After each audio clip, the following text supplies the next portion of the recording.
The difference between me and many of the other game masters I have met throughout my years in the tabletop role-playing game hobby is this. They want their players to have fun. I want my players to feel something.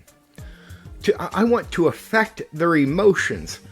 When it comes to game mastering, the more description you give of something that is meant to be frightening or scary, the more you numb the feelings of your players. One of the easiest ways to drive, spooky, scary, anything, to put the creepiness in anything that they are encountering, is to give them less details about what is going on, try to explain the atmosphere or place or whatever, but less details or, not a long-winded speech, and leave it mostly to their imagination, where they'll create something more scary or creepy than you ever could that would bother them. Their minds will imagine this. So the more you put in detail about a place trying to give a creepy factor or a scary factor, the less scary or creepy it becomes to the players.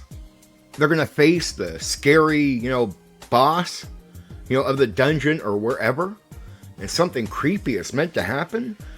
The longer you take to explain the scene, the major enemy, or something rising up, the more you numb your players' feelings on the scene.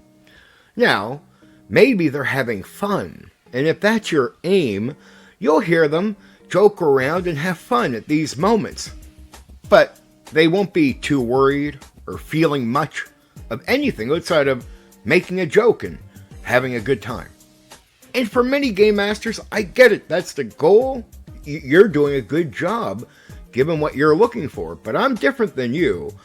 I want them to feel the creepiness if it's meant to be there, and there are ways to actually do it. It's not like impossible or extremely hard or you need a special talent. No, you just need to know when you go into something where it's meant to be the scary boss or the frightening thing, you don't put in too many details. This is true throughout the game in any area though. From feeling something happy to feeling, neutral on something, anything the players are going to encounter, the more you explain it, like the more long-winded speech you give to a description of an area or, anything, just describing the non-player characters they're encountering, the more you numb the feelings of your players. So if there's meant to be something positive, it won't come out in the sort of way it's meant to. It will come out more like joking around or having a good time or them not taking everything too serious. You'll notice that.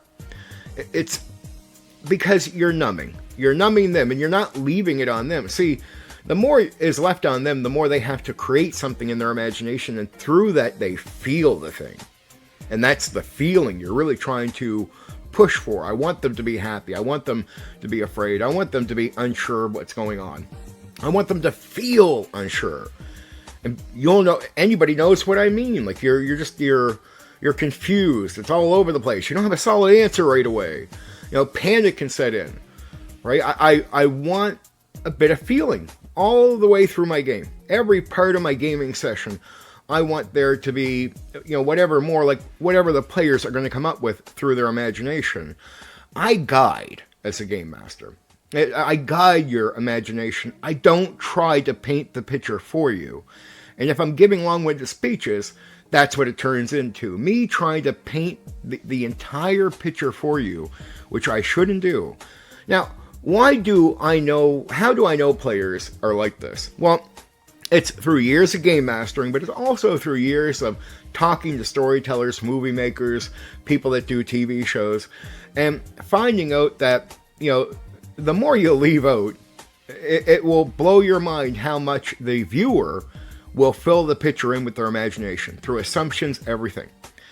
And, it's years later, I see content on like movies and TV shows, theories, where I get it. People really do invent all this stuff, imagine everything. The less you put in there, the more people just fill that in. They fill it in automatically. And you'll notice as a game master, when you're not doing long-winded speeches, players just start filling stuff in. Now, you need to guide them right. They need base information. You need to give them the information they need to know for an area, but you don't need to overpaint it. You don't really need to put a lot of flavor talk into what you're saying. I mean, you can hint towards something, but what you really want to do is just get in there and get out, right? Get in, make the statement, get out, let the players' minds just start taking over from there. That's how you do it. Never do long-winded speeches. They sound cool. Well, it depends. If you're in for the, hey, have a laugh, have a good time, long-winded speech sounds incredible, can be very talented, which with the way you speak it out as a game master will sound like you're incredibly good at what you're doing, right? And people will have a good laugh. I get it. They'll have a good time. They'll have fun. But, I think game mastering is something more than that myself. That's my personal opinion. And I'd rather be inside of the minds of the players, really helping them shape the imagination and getting the feels, and hopefully from that they're having a good time, right? Anyway, for now, take care.